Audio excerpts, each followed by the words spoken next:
আদালতের মাধ্যমেই হয়তো সেই কোটা আবার ফিরিয়ে আনা যায়। সেই আলোচনা থেকে হয়তো আদালতে একটি রিট করার সিদ্ধান্ত হয়েছিল। সিদ্ধান্ত মতে হয়তো সেই ভুয়া মুক্তিযোদ্ধার সন্তানেরা আদালতে গিয়ে একটি রিট করে ফেলে।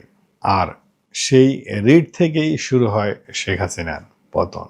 সেই রিট করার পরে আদালত শেখ হাসিনার প্রসঙ্গ টেনে শেখ হাসিনা সংসদে যে বক্তব্য দিয়ে বলেছিল যে কাল থেকে আর কোনো মুক্তিযোদ্ধা কোটা থাকবে না, সেই যে বক্তব্য এবং সেই যে সিদ্ধান্ত সেটা আদালত অবৈধ ঘোষণা করে এবং মুক্তিযোদ্ধা সন্তানদের জন্য, নাতি নাতনিদের জন্য সরকারি চাকরিতে সেই কোটা আবার পুনর্বহাল হয়।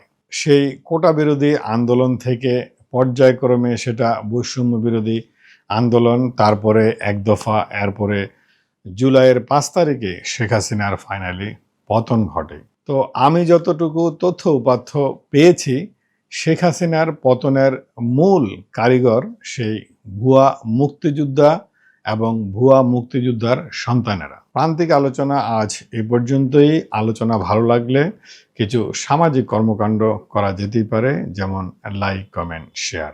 ভালো থাকবেন।